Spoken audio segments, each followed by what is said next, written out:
Satu-satu.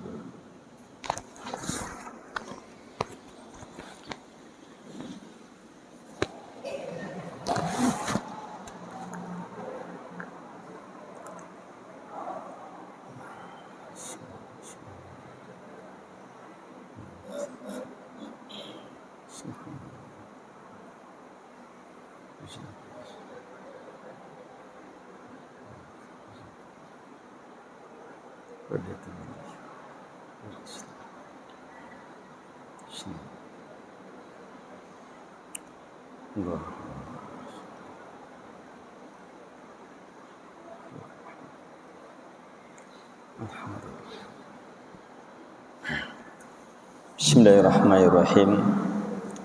Assalamualaikum warahmatullahi wabarakatuh. Innal hamdalillah nahmaduhu wa nasta'inuhu wa nastaghfiruh wa na'udzu billahi min shururi anfusina wa sayyiati a'malina. Man yahdihillahu fala mudilla lahu wa man yudlil fala hadiya lahu. Wa ashhadu an la ilaha illallah wahdahu la syarika lahu wa ashhadu anna Muhammadan abduhu wa rasuluh. Ya ayyuhalladzina amanu taqullaha haqqa tuqatih wa la tamutunna illa wa antum muslimun.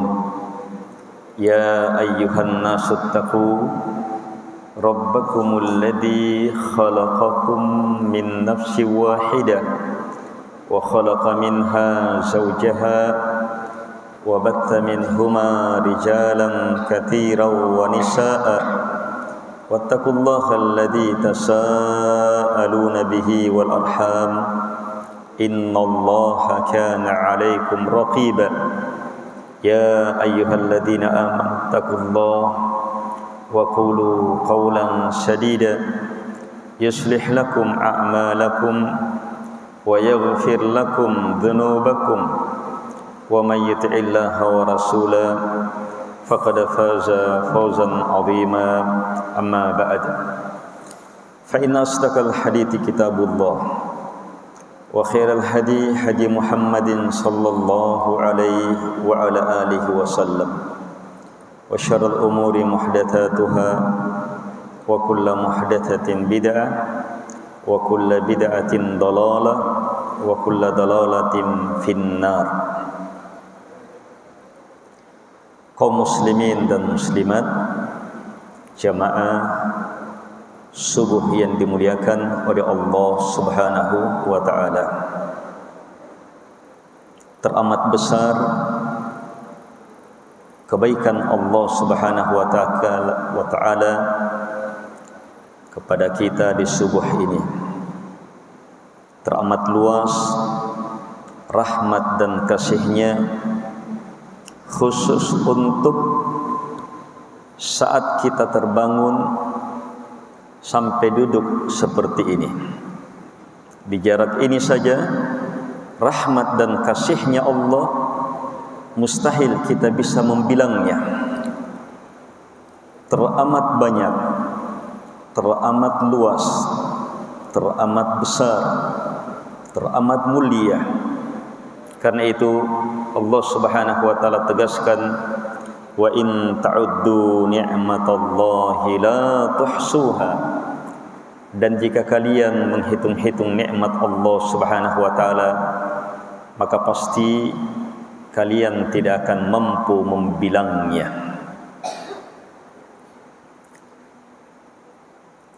Di kesempatan singkat ini saya ingin ingatkan bahwa antara terbangunnya kita sampai sholat subuh itu ada kondisi, kalau kita cermati maka akan jadi pelajaran besar dalam kehidupan.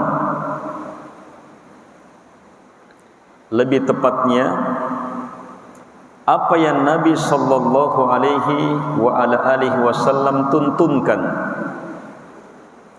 dalam sebuah hadis yang sahih yang diteliti oleh ahli hadis bersambung kepada Nabi sallallahu alaihi wasallam dan maknanya benar di atas petunjuk Allah Subhanahu wa taala dan Rasulnya, bahwa idza ista'ara, saat salah seorang dari kalian ista'ara, terbangun, terjaga di waktu malam, apapun sebabnya, mungkin karena tiba-tiba hujan, mil lagi, tersadar dia, atau ada kucing lagi berkelahi, atau lagi kawin, sebab kucing berkelahi dengan kawinnya sama saja, sana gegerekna. Akhirnya dia terbangun, kemudian dia baca la ilaha illallah wahdahu la syarikalah lahul mulku wa lahul hamdu wa huwa ala kulli syai'in qadir, subhanallah walhamdulillah wa la ilaha illallah wallahu akbar. Terus wala haula wala quwwata illa billahil aliyyil azim. Kemudian dia beristighfar kecuali pasti diampuni. Kalau dia berdoa kecuali pasti diterima doanya.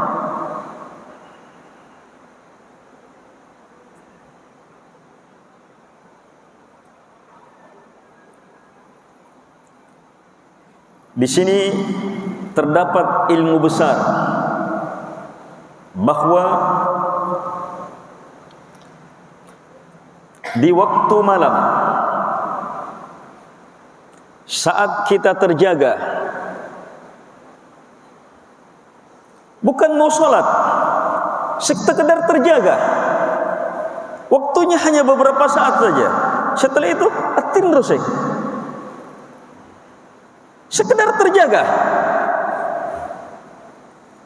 Kemudian dia baca la ilaha illallah dan seterusnya, subhanallah walhamdulillah dan seterusnya, la haula wala quwata illa billah dan seterusnya.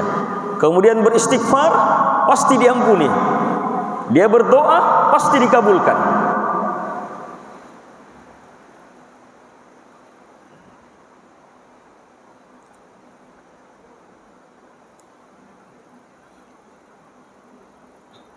Apalagi kalau terbangunnya dia masuk di waktu sepertiga malam terakhir.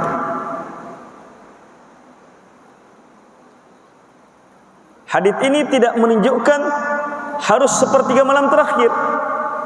Hadis ini berlaku orang yang tidur di waktu malam. Habis Isya dia tidur, mungkin terbangun di waktu jam 10, dia baca ini, masuk. Atau jam 11, jam 12, apalagi kalau dia terjaga jam-jam 2, jam 3, itu sepertiga malam terakhir. Nah, kalau itu waktu yang sangat hebat dalam berdoa, dalam beristighfar, dalam meminta perlindungan. Sebab di waktu itu Allah turun ke langit dunia menyeru kepada hambanya, siapa yang meminta kepadaku, pasti saya kabulkan. Siapa yang memohon kepadaku, pasti saya beri. Siapa yang minta ampunan kepadaku, pasti saya ampuni. Kalau bertepatan dengan waktu itu, maka akan lebih hebat lagi hasilnya.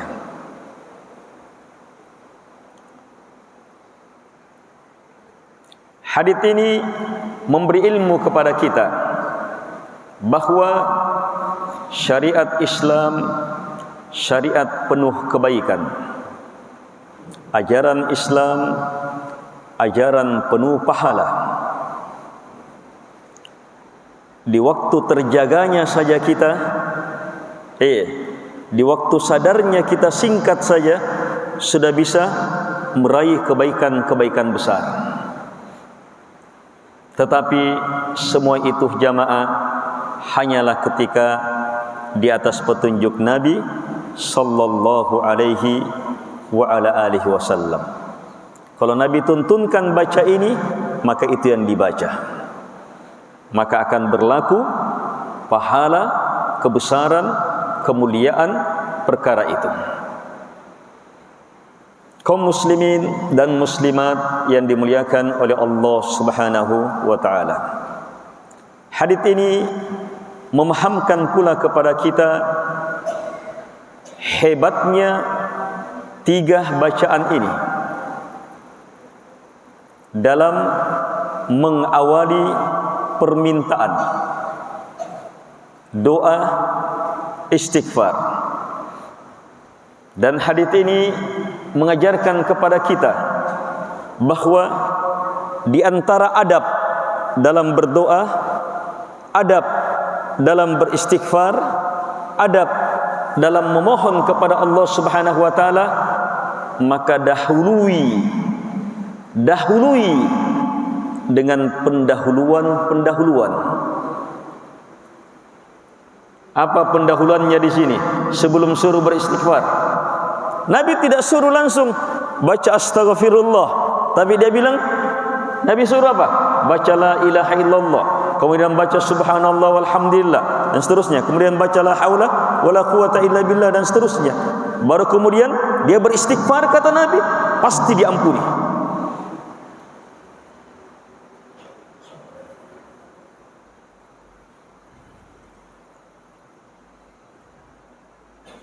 Itu adab.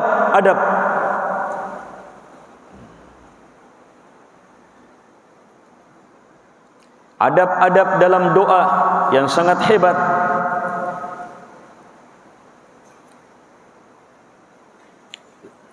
Itu bisa kita lihat dalam banyak dalil. Lihat doa yang pasti diterima. Setiap hamba baca pasti dikabulkan. Ihdinas siratal mustaqim, suratul Fatihah. Turun hadits menjelaskan, ketika hamba baca ini, Allah berfirman, walil abdi ma sa'al, untuk hamba apa yang dia minta. Apakah langsung ihdinas siratal mustaqim? Tidak. Diawali dulu dengan apa? Alhamdulillahi rabbil alamin, arrahmanir rahim, maliki yaumiddin. Ini 3 kalimat pujian kepada Allah yang di dalamnya terkandung kesempurnaan cinta, kesempurnaan harapan, kesempurnaan takut. Kemudian disusul dengan kekuatan tauhid, iyyaka na'budu. Kemudian disusul dengan kesempurnaan tawakal dan isti'anah, wa iyyaka nasta'in. Nanti setelah semua itu dia masuk ke dalam doa, ihdinas siratal mustaqim. Pasti diterima. Jadi doa-doa besar dalam agama kita itu memang menuntun kita sebelum berdoa, maka awali doa kita dengan adab. Dan sehebat-hebat adabnya adalah kalimat-kalimat tauhid, kalimat-kalimat pembesaran, kalimat-kalimat pengagungan, kalimat-kalimat pemuliaan kepada Allah Subhanahu wa taala.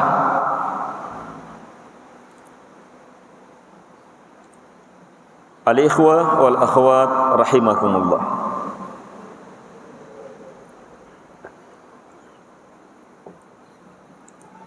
Kita kenal Sayyidul Istighfar, sayyidnya, pemimpinnya, doa ampunan.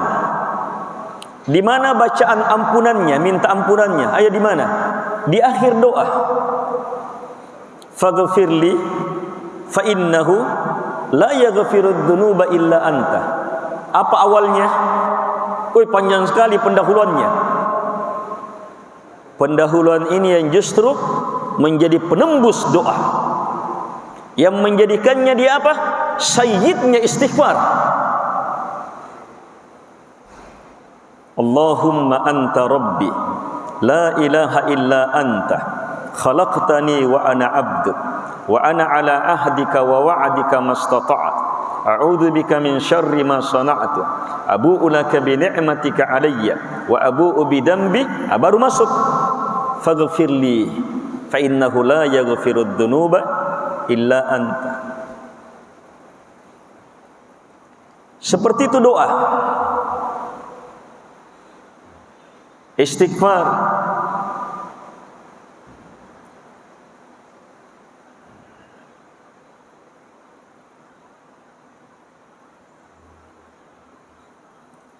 Sebahagian orang mungkin belum tersentuh terhadap adab yang sangat besar ini kecuali dengan contoh yang masuk akal.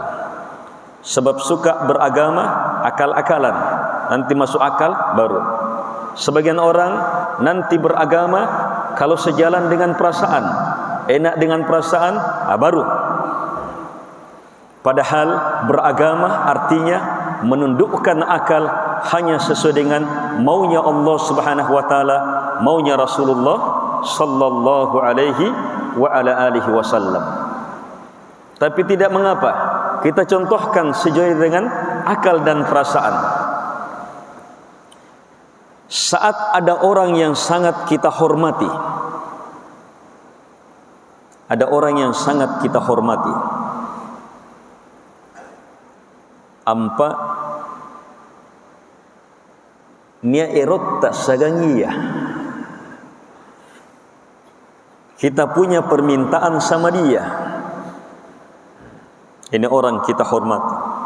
Kita, ayo, gimana caranya? Apa ketemu langsung? Syari saya.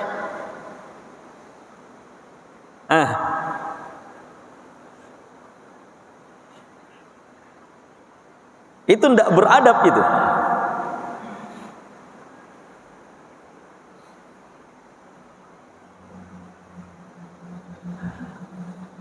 Salah-salah tidak dikasih. Padahal orang itu biasanya orang yang sangat dermawan, tapi karena cara memintanya kurang ajar, akhirnya tidak dikasih.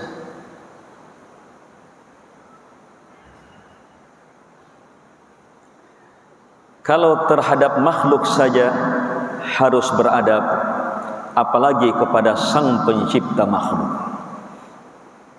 apalagi kepada sang penguasa, apalagi kepada dia yang maha besar, maha tinggi, maha mulia, maha agung. Dia sang pemilik segalanya, yang tidak akan mungkin kita bisa dapatkan kecuali hanya ketika dia memberi dan mengizinkan kepada kita.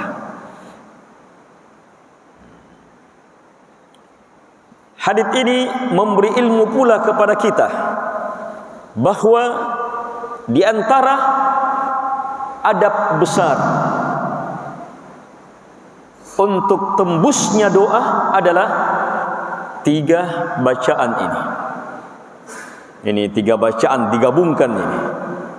La ilaha illallah wahdahu la syarikalah, lahul mulku wa lahul hamdu wa huwa ala kulli syai'in qadir. Subhanallah walhamdulillah wa la ilaha illallah wallahu akbar. La haula wa la quwwata illa billahil aliyyil azim. Tambahkan al-aliyyil azim.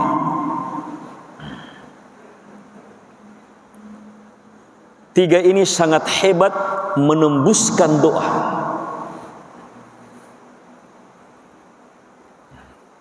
Mungkin ada yang tanya, bisa dipakai untuk doa bukan di waktu malam? Boleh. Sebab itu kalimat, 3 kalimat ini masuk kategori kalimat zikir yang bisa dibaca kapan dan dimanapun juga.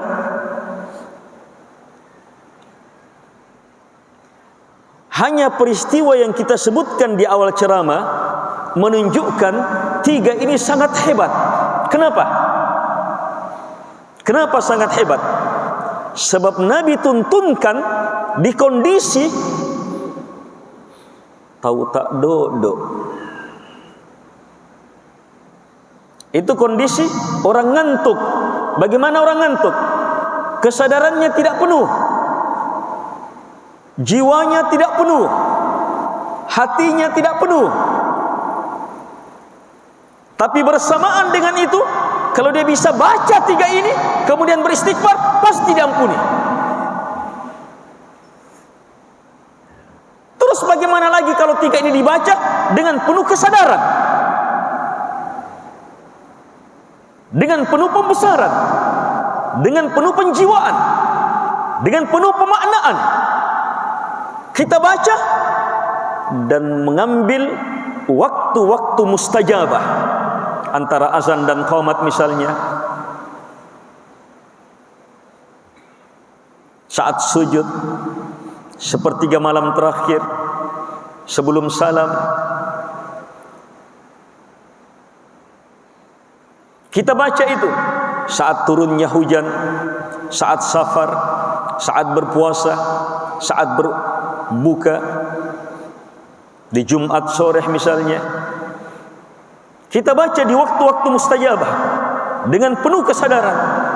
Wah, luar biasa. Apalagi memang saat itu kita perlu meminta kepada Allah Subhanahu wa taala. Orang saat perlu kemudian meminta, maka apa? Kondisi kejiwaannya akan lebih maksimal lagi, akan lebih merengek lagi, akan lebih merendah lagi, akan lebih mengharap lagi.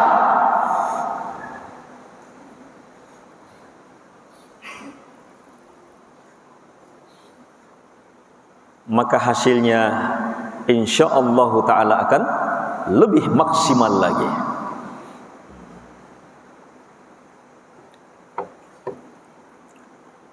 Pernah datang seorang Arab kepada Nabi sallallahu alaihi wa ala alihi wasallam.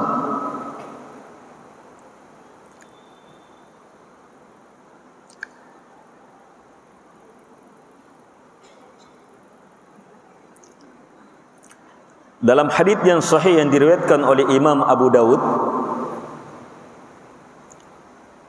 datang seorang lelaki kepada Nabi sallallahu alaihi wasallam.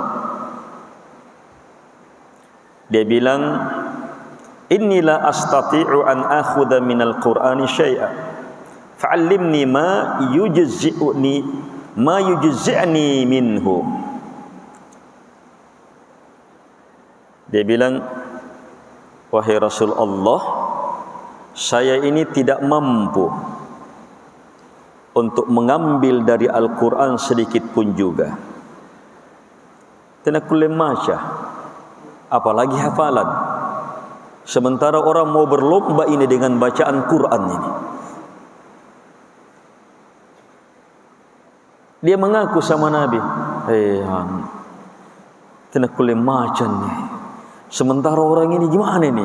Maka ajarkan saya. Ya Rasulullah, ajarkan saya ilmu. Ajarkan saya ilmu bisa mengganti. Ini sementara. Bisa mengganti hal itu. Memenuhi hal itu. Saya katakan sementara, sebab kalau doa ini diamalkan betul-betul jujur, maka pasti langsung mau belajar Al-Quran bersungguh-sungguh. Pasti itu. Sebab doa-doa, kalimat-kalimat, zikir-zikir dari Nabi SAW itu puncaknya nanti akan bermuarah pada Al-Quran. Maka Nabi katakan, "Qul, baca ini." Disuruh baca ini. Subhanallah, walhamdulillah, wala ilaha illallah, wallahu akbar, wala haula wala quwata illa billahil aliyil azim. Yang kedua dan ketiga dari bacaan waktu malam tadi, suruh baca subhanallah, walhamdulillah, wala ilaha illallah, wallahu akbar, wala haula wala quwata illa billahil aliyil azim. Orang ini langsung bilang apa? Ya Rasulullah, Hada lillahi azza wa jalla famali. Ternyata orang perhitungan. Apa nakana? Wahai Rasulullah, itu bacaan semuanya pujian untuk Allah. Terus inakke apa ku? Inakke apa ku rasa nakke? Artinya tambah bacaannya itu supaya saya juga dapat. Subhanallah. Tetapi Nabi tidak gubris pertanyaannya, langsung Nabi penuhi permintaannya. Kata Nabi, "Faqul," baca, "Allahumma arhamni warzuqni wa'afini wahdini." Ya Allah, rahmati saya, beri saya rezeki, sehatkan saya, jaga saya, dan beri saya hidayah. Minta 4: rahmat, rezeki, afiah, dan hidayah. Maka apa kata Nabi? Tak kala orang ini pulang dengan kebahagiaan, Nabi mengisyaratkan dengan kata tangannya, kemudian mengatakan, "Amma hadza faqad mala'a yadahu minal khair." Kata Nabi, adapun orang ini, dia sudah penuhi tangannya dengan kebaikan yang sangat besar. Hadits ini juga menjadi ilmu bagi kita. Punanya tahu eros sambayang, baca Al-Quran harus baca Al-Fatihah. Solat itu banyak sekali bacaannya. Dan minimal harus baca suratul Fatihah. Tapi kalau dia tidak hafal suratul Fatihah, ampatau beru eros sambayangan nih, sudah harus solat, ajarkan saja ini. Subhanallah walhamdulillah wala ilaha illallah wallahu akbar. Itu saja dia baca, Allahu akbar. Baca itu.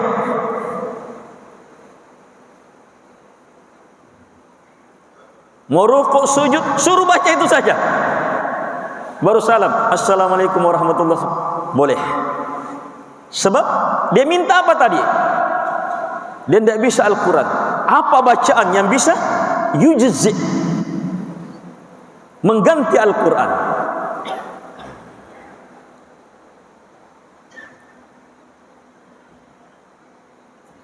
Orang yang baru masuk Islam dan seterusnya, atau orang yang sudah pikun, sulit membaca, maka upayakan kalimat-kalimat praktis ini menjadi bacaan. Taib, kembali. Coba lihat di sini, Nabi ajarkan apa?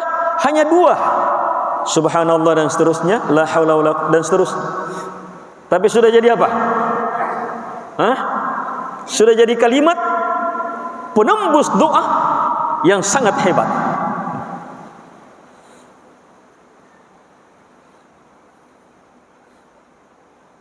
Apalagi kalau dia tambah dengan la ilaha illallah wahdahu la syarikalah lahul mulku wa lahul hamd wa huwa ala kulli syai'in qadir. Kalimat yang kata Nabi sebaik-baik doa, seafdal-afdal ucapan saya dan para nabi ucapkan di hari Arafah. Ternyata Nabi menyatakannya sebagai apa? Doa pula. Jadi la ilaha illallah itu doa. Sebab dalam hadits apa yang dibaca di hari Arafah, Nabi mengatakan afdalud doa, seafdal-afdal doa.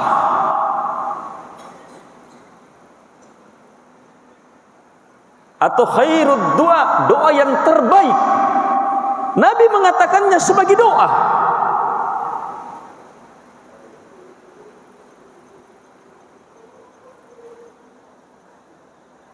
Berarti dia bukan hanya sekedar penembus, dia sekaligus doa. Kalau ada yang tanya, bagaimana berzikir bisa menjadi berdoa? Bagaimana orang berzikir bisa menjadi berdoa.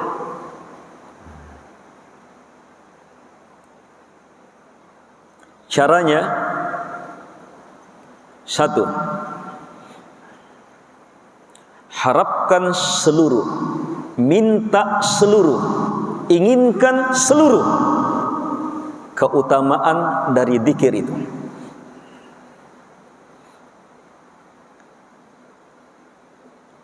Zikir punya keutamaan yang umum, yang khusus. Yang umum, zikir secara umum disebutkan dalam Quran dan Sunnah sangat banyak. Yang khusus di bacaan-bacaan tertentu. Siapa yang baca ini dapat ini, baca ini, baca ini dapat ini. Iya. Harapkan semua keutamaannya itu. Maka saat kita baca, kita telah berdoa.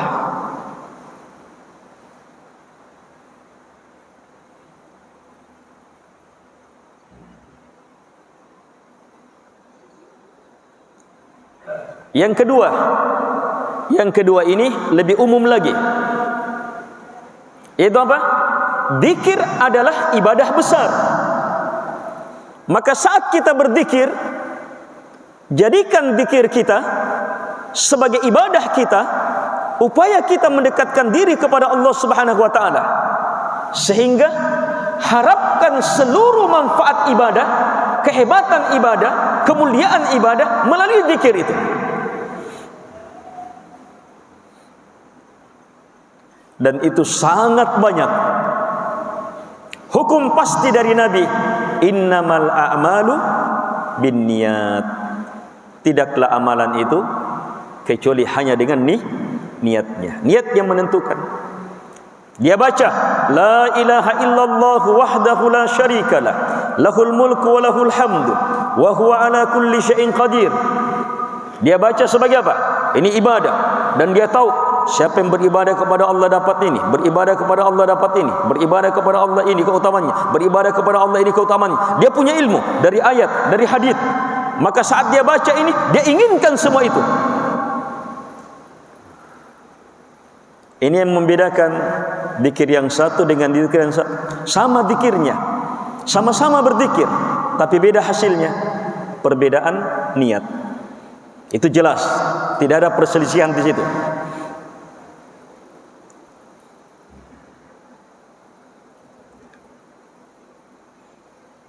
Jadi jamaah, bagaimana tiga bacaan ini betul-betul hebat merubah kehidupan kita menjadi doa dan penembus istighfar kita, itu baca dengan ilmu,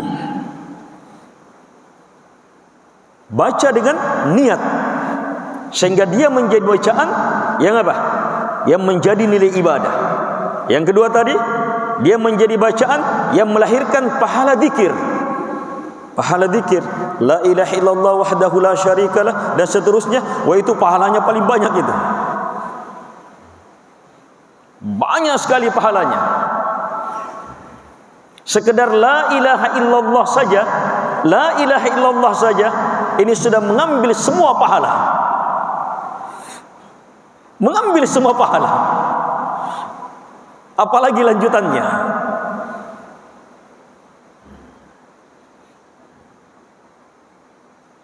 Tetapi jamaah, yang lebih dahsyat lagi, dan yang ini yang akan menjadikan zikirnya orang yang ngantuk, zikirnya orang yang terlalaikan, zikirnya orang yang asal-asalan berbeda dengannya. Yaitu apa? Dia baca zikir itu dengan penuh makna. Dia tahu maknanya, dia yakini kandungannya. Setiap dia baca la ilaha illallah, muncul makna yang dia pelajari dari la ilaha illallah. Dia baca lagi la ilaha illallah, tidak usah disambung dulu. La ilaha illallah, muncul makna. Dia baca lagi, muncul makna. Dia baca lagi, muncul makna. Dia baca lagi, muncul makna. Dan disitulah kekurangan banyak orang yang berzikir. Banyak orang yang berzikir hanya sekedar menganggap bacaan ini, Nabi bilang kalau dibaca dapat ini, akhirnya dia baca untuk dapat itu, tapi hasilnya kurang dia dapatkan. Kenapa? Tidak ada satupun perintah Nabi membaca sesuatu itu kecuali harus dengan ilmu,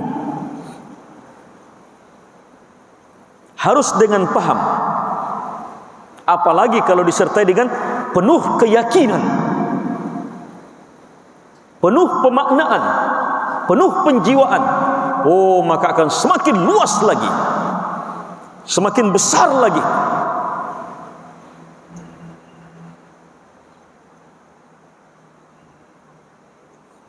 Karena itulah orang saat membaca la ilaha illallah itu berbeda-beda. Disesuaikan dengan makna dia dalam memahami la ilaha illallah. Maknanya dulu. Yang kedua, seberapa luas dia pahami makna itu. Yang ketiga, seberapa dalam dia yakini makna itu. Yang keempat, seberapa hebat perwujudannya dalam kehidupan. Yang kelima, seberapa rinci dia bisa menggunakan makna itu dalam menghadapi peristiwa-peristiwa dalam hidupnya. Yang selanjutnya, seberapa luas dia bisa menggunakan makna itu dalam melihat semua yang dia lihat, semua yang dia dengar. Kalau sudah sampai di tahap yang terakhir, maka apa? Saat dia melihat sesuatu, saat dia mendengar sesuatu, itu akan bertambah la ilaha illallahnya.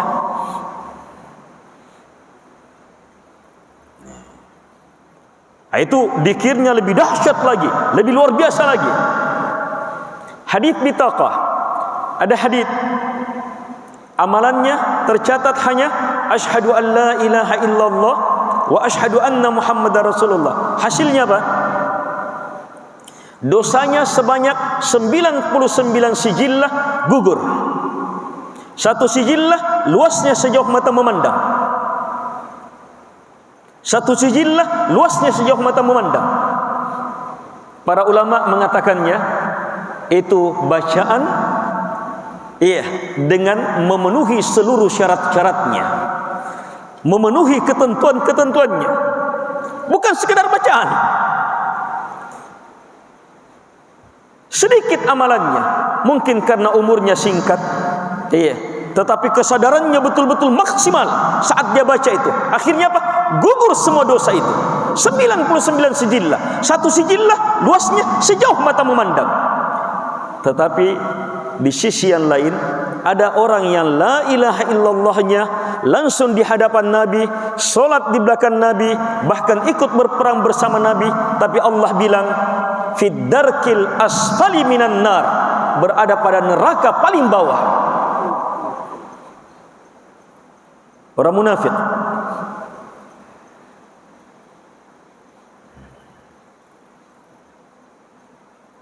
Ada juga orang yang dengan la ilaha illallahnya justru Abu Bakar As-Siddiq radhiyallahu anhu tetap perangi dia.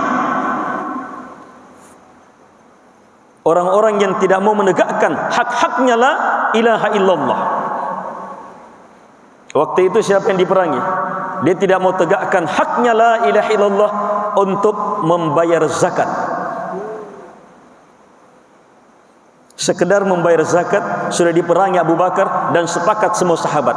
Umar awalnya ragu, tapi begitu dia lihat kekuatan ilmu dan tekadnya Abu Bakar didukung para sahabat, Umar langsung terbuka lugah cahayanya, benar sekali ini. Sehingga jadilah ijma'nya sahabat yang kata Nabi, la yajtami'u ummati ala dalalah, umatku tidak akan pernah bersepakat di atas kesesatan. Apalagi kalau makna la ilaha illallah yang paling nampak, paling jelas, paling luar biasa tidak dipenuhi, yaitu apa? Selamat dan berlepas dari kesyirikan. Maka kalimat ini jamaah tidak akan memiliki makna.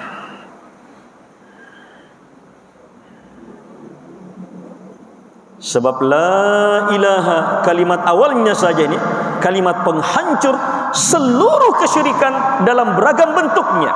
Kalimat menolak semua yang disembah siapapun dia selain Allah Subhanahu wa taala. Menolak para malaikat, menolak nabi dan rasul, apalagi selainnya. Tidak ada yang diakui sebagai sembahan dengan kalimat ini. Nah, di sini kekurangan banyak zikir-zikir kita, termasuk ya yang berceramah. Kita terus belajar dan belajar, memaknai dan memaknai, dan harus pandai melihat. Masih kurang, cacat di sini, cacat di sini, perbaiki lagi. Masih kurang, cacat di sini, perbaiki lagi. Harus seperti itu.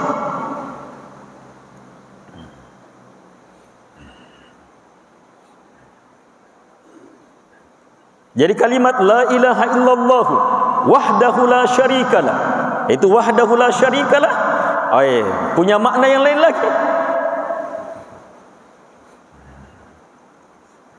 Lahul mulku wa lahul hamdu wa huwa ala kulli syai'in qadir.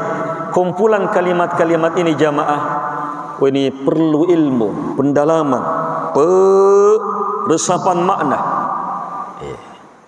Kalau sudah ditahu dasar ilmunya, tinggal dilatih, tinggal dihidupkan dalam lisan, dalam keyakinan, dalam keseharian, dalam peristiwa yang kita alami, dalam peristiwa yang kita lihat, kita dengar, dalam solat, dalam ibadah, dalam bacaan Quran, dalam silaturahim, dalam beragam perkara. Sehingga makna la ilaha illallahnya lebih luas lagi, lebih mantap lagi. Saat menghadapi peristiwa, muncul kalimat ini, dia baca. Saat kita menghadapi apapun jamaah, bukankah setiap kita menghadapi apapun, menghadapi musibah, menghadapi kebaikan, menghadapi ini dan itu, kita perlu sesuatu kepada Allah. Dan saat kita perlu, cobalah ungkap dengan la ilaha illallah, baru minta, tembus itu.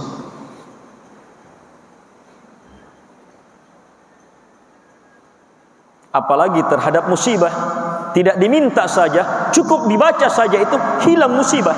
Saat sedih, gundah, gelisah, cukup dibaca saja itu hilang semua itu.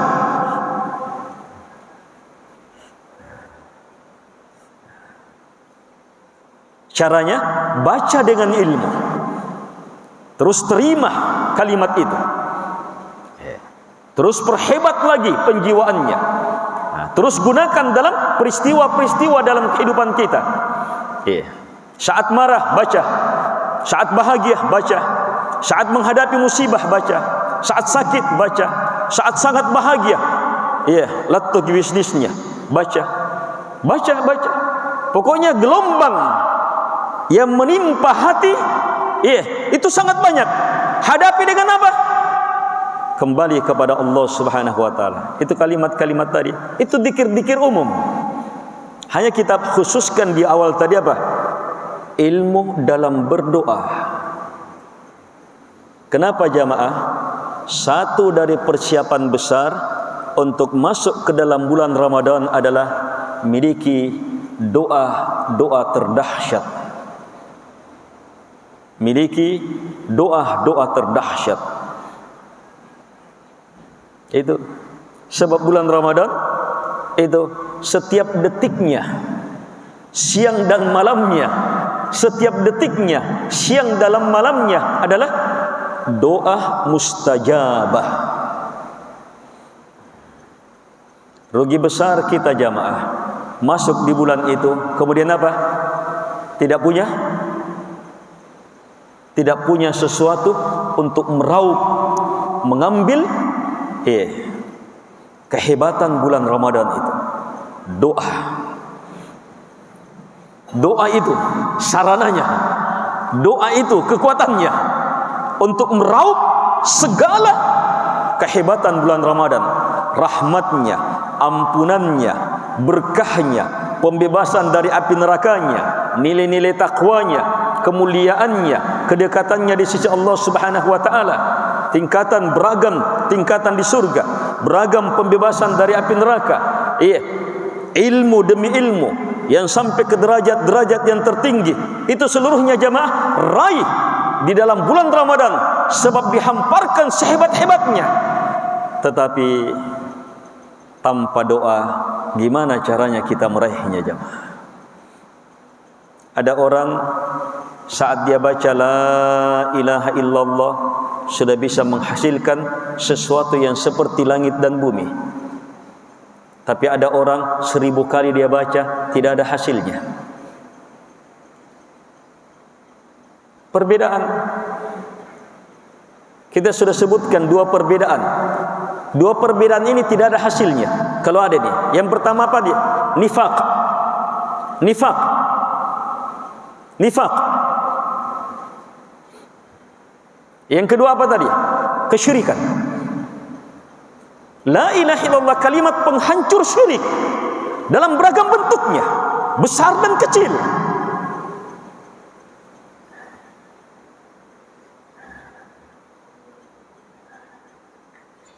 Kalau ini dibaca dengan keyakinan kesyirikan, apa manfaatnya? Dibaca ini, tapi meyakini ada yang bisa disembah selain Allah. Ada kuburan yang bisa dimintai doa. Apa artinya kalimat ini? Mias saukang, boy kul dari pemulungan. Apa arti kalimat ini?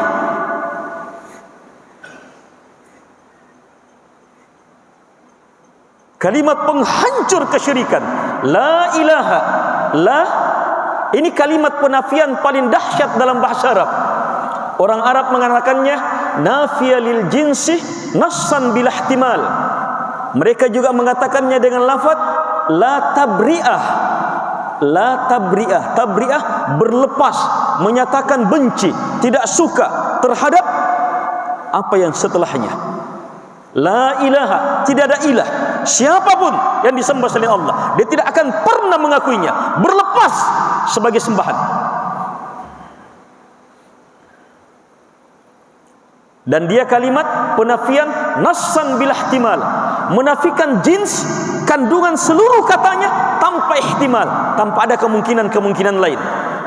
La ilaha, tidak ada ilah yang berhak untuk disembah. Itu ternafikan seluruhnya, siapapun, apapun, kapanpun, dimanapun. Illallah, kecuali hanyalah Allah Subhanahu wa ta'ala. Mau terima keutamaan kalimat ini, terima maknanya. Percuma dibaca kalau kita tidak terima maknanya. Kalimat ini jamaah, kalimat yang dengannya ditegakkan langit dan bumi, kalimat yang dengannya diutus Nabi dan Rasul, kalimat yang dengannya diturunkan kitab-kitab, kalimat yang dengannya ditegakkan jihad, kalimat yang dengannya ada surga dan neraka. Kemudian kita menganggapnya hanya kalimat sekedar bacaan saja.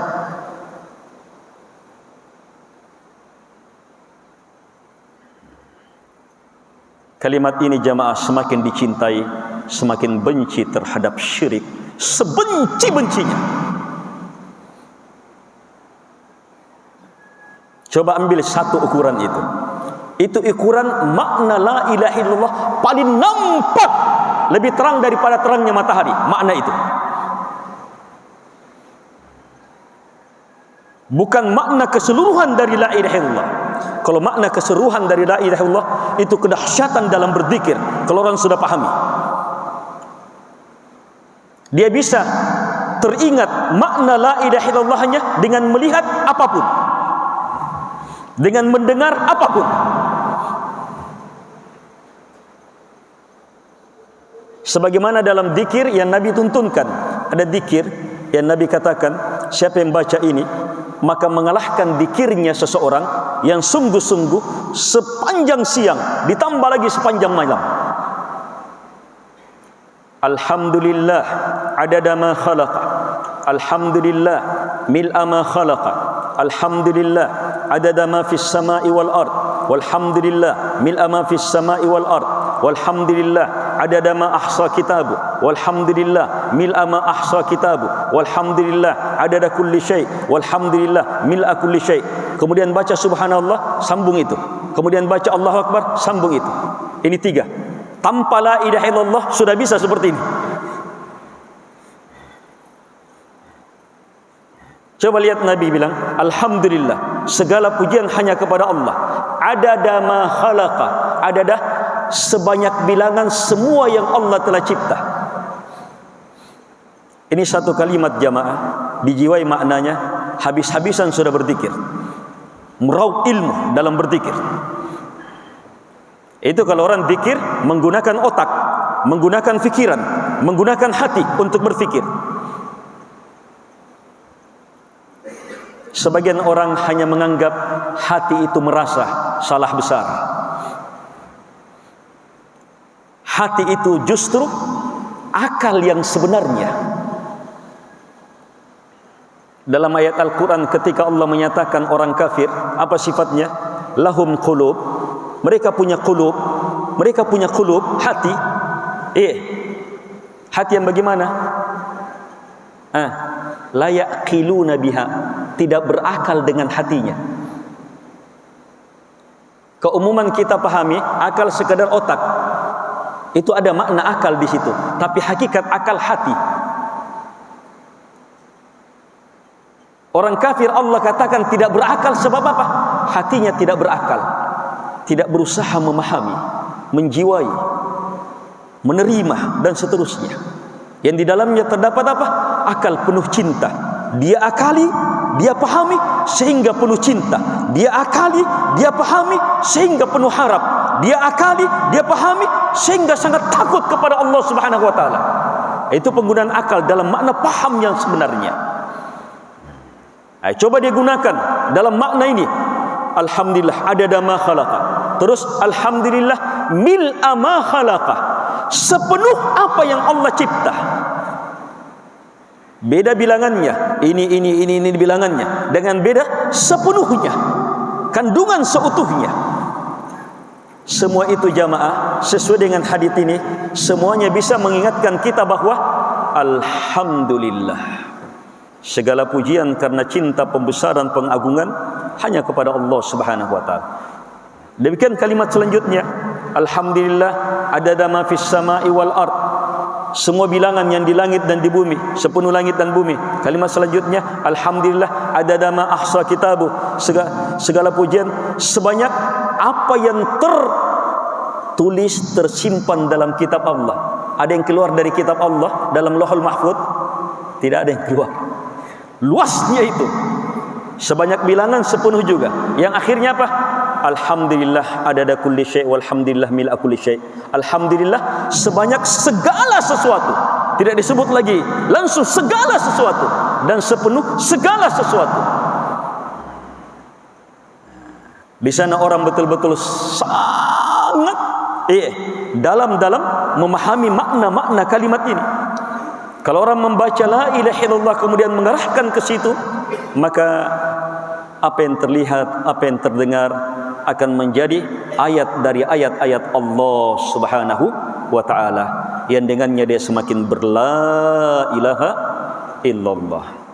Maksud dari pemaparan ini jamaah adalah hendaknya setiap doa kita, harapan kita, istighfar kita, permohonan ampunan kita, awalilah dengan kalimat-kalimat dahsyat.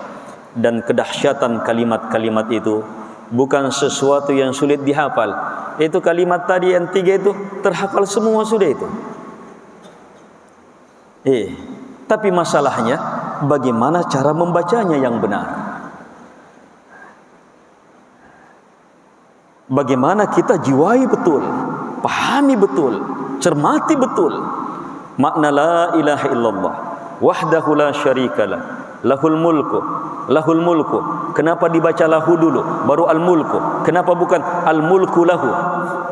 Padahal susunan asal kalimat al mulku, kekuasaan itu lahu, hanya milik Allah. Kenapa lahu dikedepankan?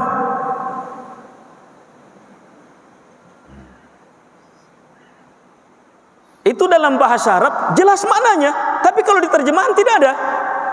Tapi kalau dalam bahasa Arab jelas. Yang benar cara belajar bahasa Arabnya pasti memahami maknanya, melahirkan makna pengkhususan. Lahul mulku, hanya milik dia.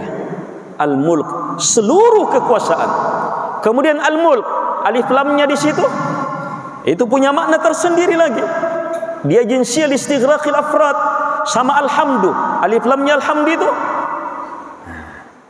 yang bermakna menenggelamkan seluruh kandungannya. Makanya alhamdu apa artinya? Itu sudah bagus terjemahannya, singkat. Iya, sudah ada. Alhamdu apa? Seluruh pujian.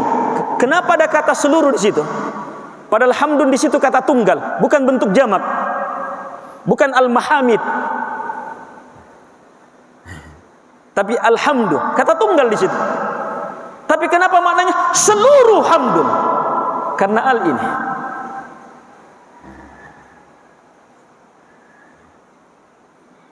Cukup, gunakan fikiran, hati, terima itu.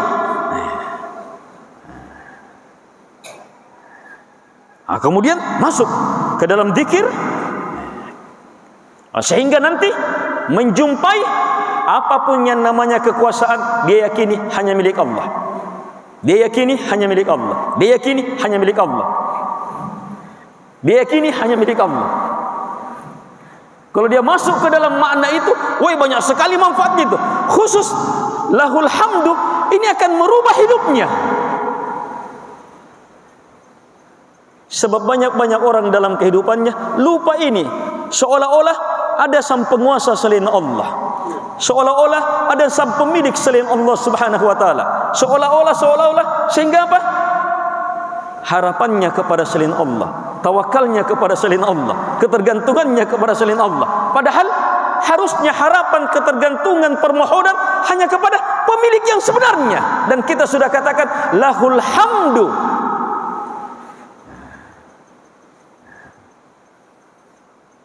Ini jamaah, harus ada upaya besar untuk terus menyelami makna dari makna kalimat-kalimat ini. Kalau kita sudah pandai menjadikannya doa, luar biasa. Apalagi kalau bersamaan dengan itu baru kemudian kita berdoa, wih hebatnya itu. Saat susah, saat gelisah, saat ingin sesuatu, 3 bacaan ini bisa digunakan sebelum meminta. 3 bacaan ini gunakan sebelum meminta.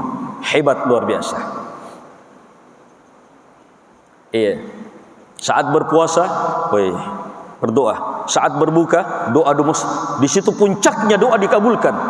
Saat berbuka, ayo saat menanti berbuka, baca 3 ini baru kemudian meminta. Luar biasa itu. Akan luar biasa. Dan terakhir, orang yang mau haji, umrah misalnya, umrah di bulan Ramadan, kata Nabi, kahajjatin ma'i.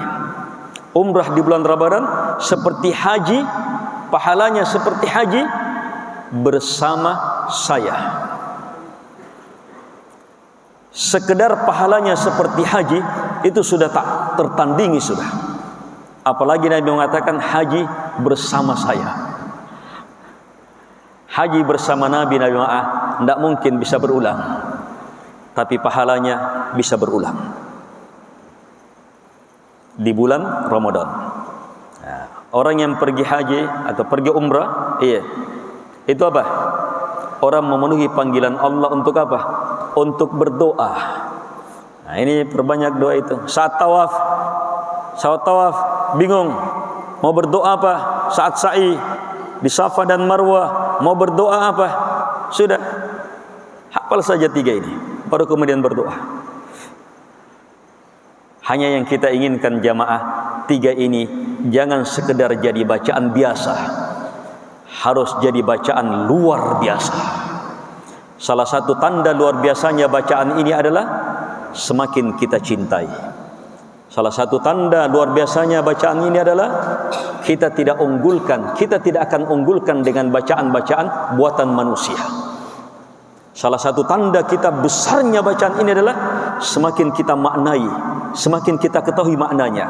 Salah satu tanda besarnya bacaan ini dalam diri kita adalah tuntutan makna yang ada dalam bacaannya betul-betul kita yakini, kita wujudkan dalam kehidupan. Apalagi kalau bacaan-bacaan ini sudah langsung terpakai saat kita susah, saat kita menghadapi musibah, saat kita menghadapi ini dan itu, maka itu lebih hebat lagi. Semoga bermanfaat.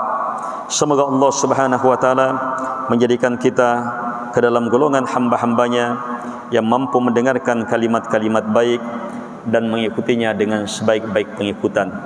Dan semoga Allah Subhanahu wa taala menjadikan kita ke dalam golongan hambanya yang senantiasa bersiap untuk menyongsong Ramadan dan diberi kesempatan kemuliaan untuk berada di bulan Ramadan guna meraih beragam kehebatan, kedahsyatan di dalamnya.